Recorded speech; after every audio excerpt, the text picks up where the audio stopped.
Leur rôle est très important.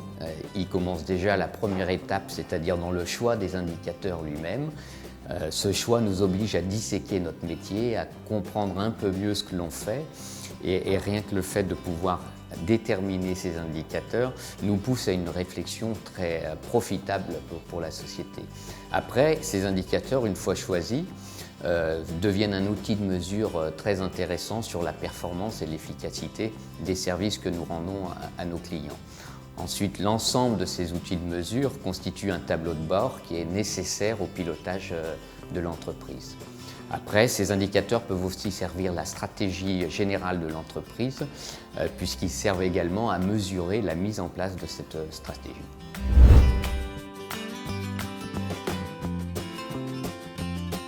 Alors les indicateurs existaient depuis le début, mais plus au niveau de la comptabilité et de la gestion. On a en fait vécu une généralisation de cette notion d'indicateur, de leur suivi, de leurs mesures, lors de la certification ISO de l'entreprise il y a de ça une quinzaine d'années. Donc c'est à cette étape-là, à ce moment-là, que l'ensemble des managers se sont pris au jeu des indicateurs.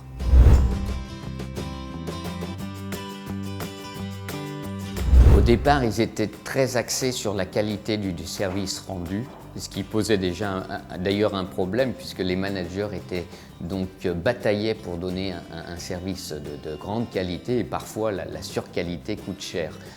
Aujourd'hui, avec la nouvelle norme, la nouvelle philosophie, on intègre complètement les indicateurs financiers, si bien que nos managers ont aujourd'hui une vision plus large et bataillent pour à la fois donner un bon service, mais aussi pour qu'il soit profitable et intègre des notions de productivité qui étaient absolument nécessaires.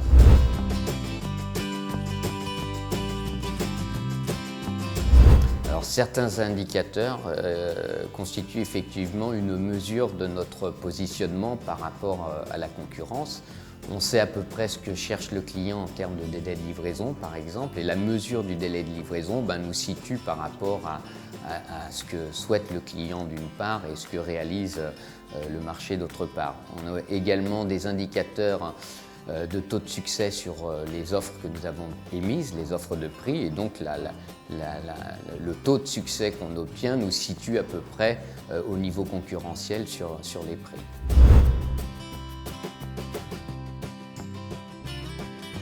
Alors aujourd'hui, les deux grandes actions que nous essayons de mettre en œuvre, c'est d'abord leur informatisation, parce qu'il y a encore des indicateurs que l'on met beaucoup de temps à mesurer.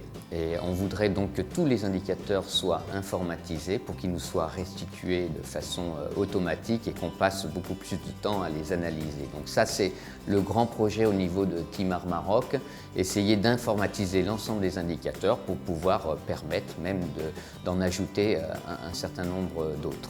Au niveau des filiales du groupe, par contre, le challenge, c'est maintenant que chaque filiale soit dans la même dynamique de construction, de réflexion d'abord sur le choix des indicateurs, de construction de ces indicateurs, construction de cet outil de pilotage, de ce tableau de bord, et qu'on arrive à un niveau équivalent à celui sur lequel on est au Maroc.